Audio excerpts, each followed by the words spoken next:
Halo, selamat petang pemirsa, saya Anissa Dasuki akan menemani Anda selama 1,5 jam ke depan dalam program iNews Prime. Selain 3 informasi utama tadi, iNews Prime juga akan menghadirkan informasi menarik lainnya dan dari berbagai daerah, termasuk diantaranya magnet kota Jakarta bagi para pendatang pasca mudik di Hari Raya.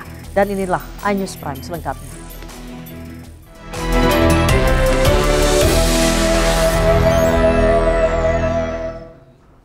Dua orang pencuri yang tertangkap di Kabupaten Jombang, Jawa Timur babak belur dihajar massa. Ratusan warga bahkan ikut menyerang petugas saat mencoba mengevakuasi kedua pelaku.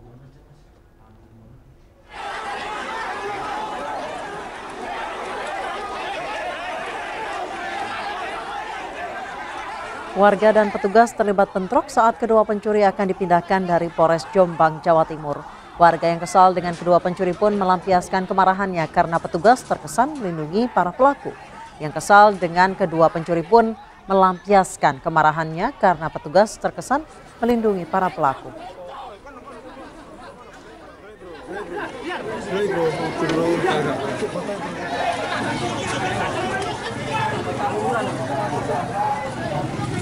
Ayo turun. Api kan?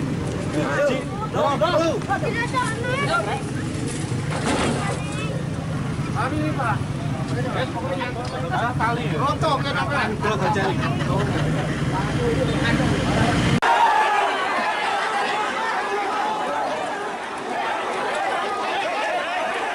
Gas dengan batu. Tak hanya menyerang petugas dan pelaku, massa juga membakar motor milik pelaku. Kasus bermula saat kedua pelaku mencuri sebuah laptop dan TV di rumah Ernawati di Peterongan, Jombang. Karena kepergok warga, pelaku langsung kabur dikejar hingga tertangkap di Desa Grandulor.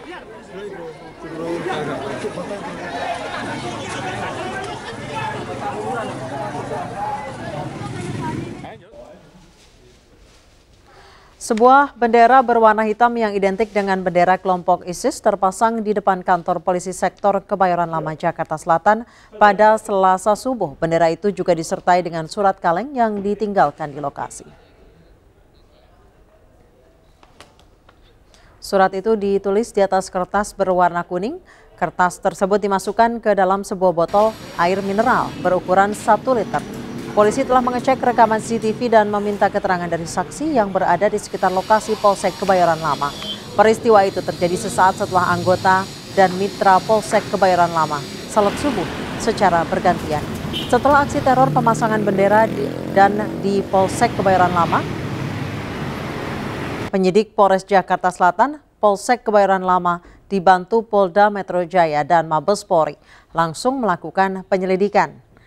Penyelidikan dilakukan dengan mengumpulkan alat bukti dan keterangan-keterangan dari polisi yang tengah berjaga saat itu.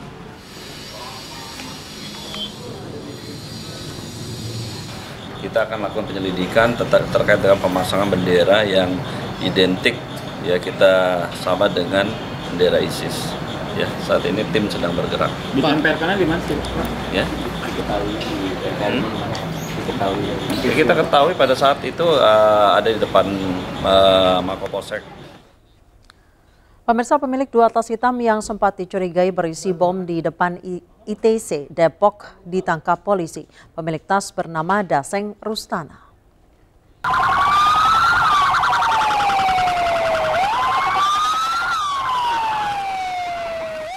Daseng Rustana ditangkap di rumah keluarganya di Parung, Bogor, Jawa Barat.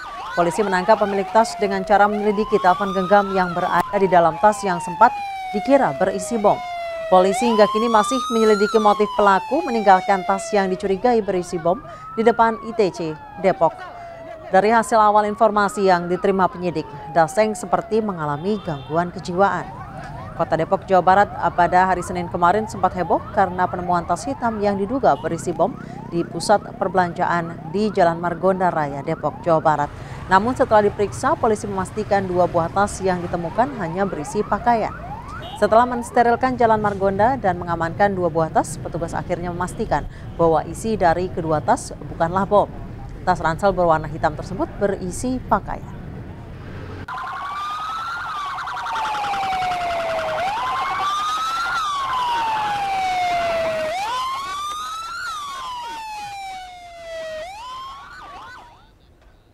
Dan pemirsa, untuk mengetahui informasi selengkapnya terkait penangkapan penaruh tas hitam di Depok yang dicurigai bom, kami telah terhubung dengan Kasubag Humas Polres Depok, AKP Rahmaning Tias. Selamat petang, Ibu Rahmaning Tias.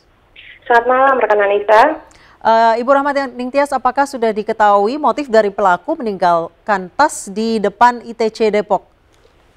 Baik, dari hasil pemeriksaan rekan-rekan penyidik dari Satreskrim Polresta Depok, sementara ini untuk motif dari pelaku adalah lupa.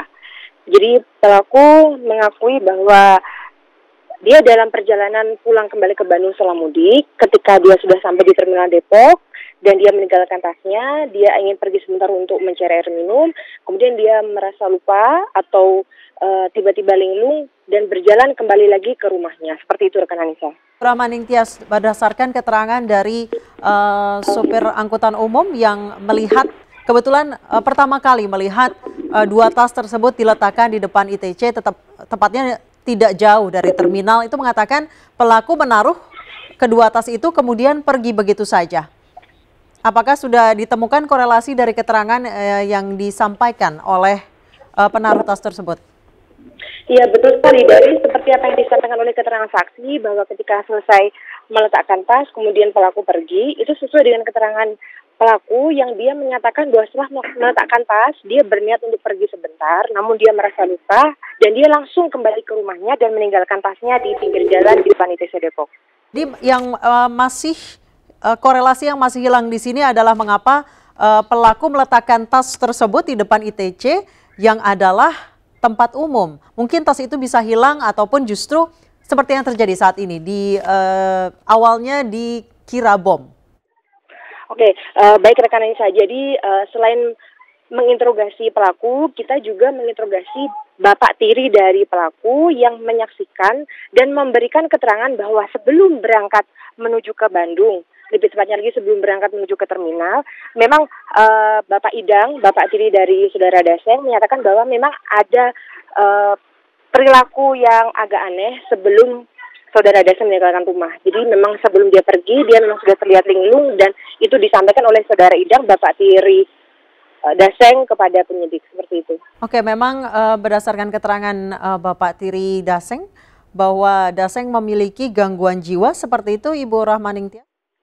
Tidak, sebelumnya tidak. Bapak Idang menyatakan bahwa sebelumnya putra dirinya itu dalam kondisi yang sehat. Namun memang setelah melaksanakan silaturahmi pada hari Idul Fitri di rumah Bapak Idang di daerah Parung, pada hari itu juga, hari Senin tanggal 3 Juli, sebelum pelaku kembali ke Bandung, Bapak Idang menyampaikan bahwa baru pada hari itu dia melihat adanya perilaku yang aneh dari putranya. Oke, Ibu Rahmaning Tias, sudah sejauh mana pemeriksaan terhadap Daseng? Pemeriksaan kepada saudara Daseng yang dilakukan oleh penyidik Satreskrim Polresta Depok untuk mengambil keterangan tentang kronologi sudah selesai dilakukan. Untuk saat ini penyidik sedang mengirimkan saudara Daseng untuk dirujuk ke Rumah Sakit Bayangkara Polri di Kramat Jati untuk dilaksanakan pemeriksaan kondisi fisiologis, termasuk juga berkoordinasi dengan Universitas Indonesia untuk permohonan pemeriksaan psikologis dari tim psikologi UI, seperti itu. Ibu Rahmaning Tias, sejauh ini apakah pemeriksaan sudah mulai memasuki pemeriksaan psikologis dan sosiologis dari Daseng? Iya betul, tapi untuk hasilnya belum bisa kami dapatkan.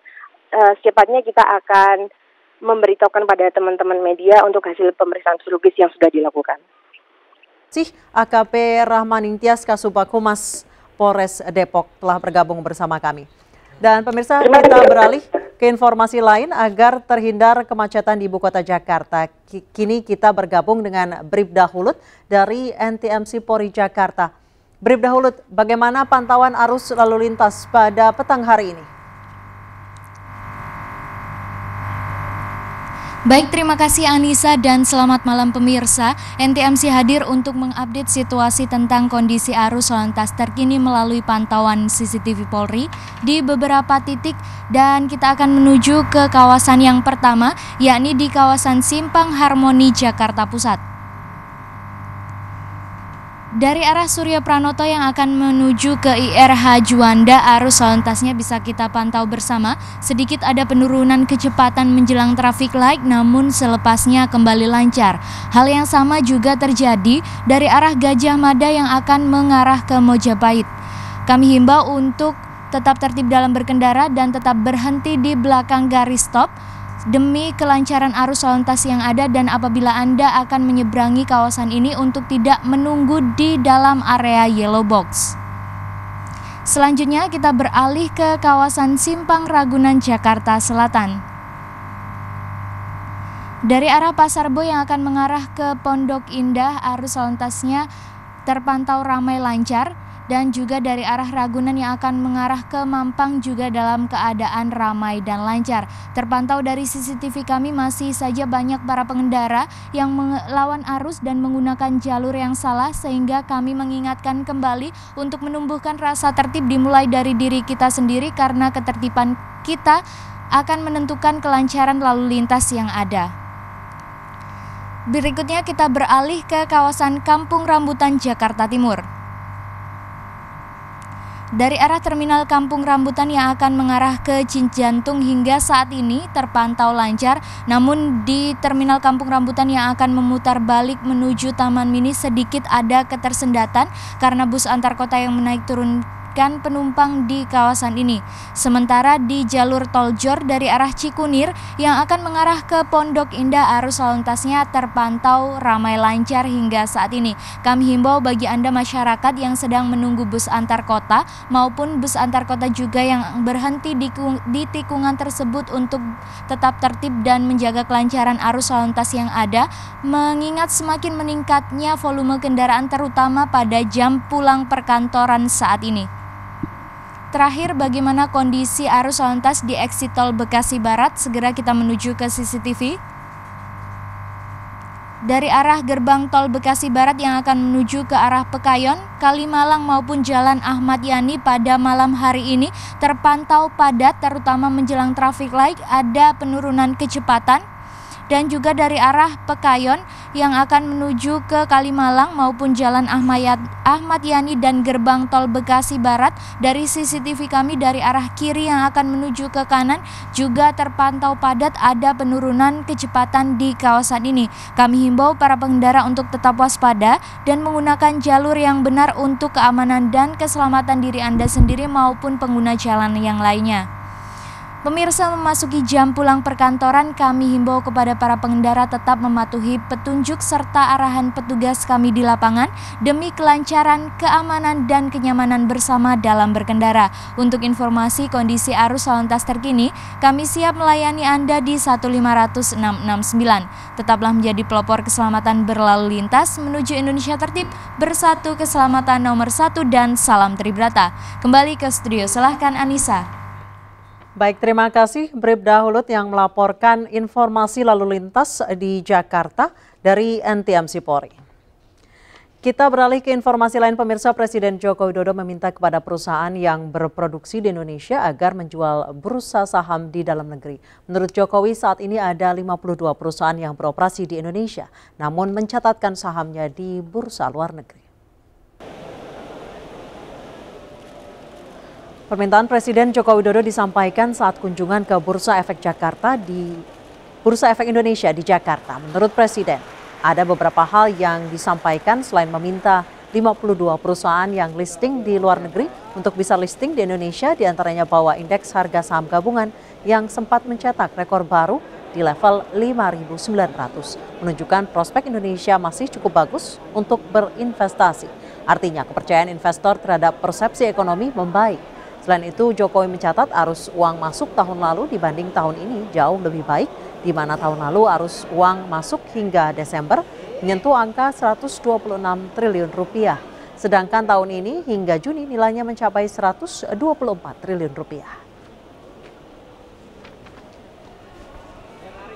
Mengajak, kita kan nggak memaksa, mengajak, nanti akan kita undang lah, kita ajak baik-baik. Ya, karena produksinya aja di dalam di Indonesia, berkebunnya di Indonesia, masa listriknya di luar. Pemirsa, Basarnas mulai mengevakuasi bangkai helikopter yang jatuh di Gunung Butak, Temanggung, Jawa Tengah. Informasi selengkapnya di iNews Prime.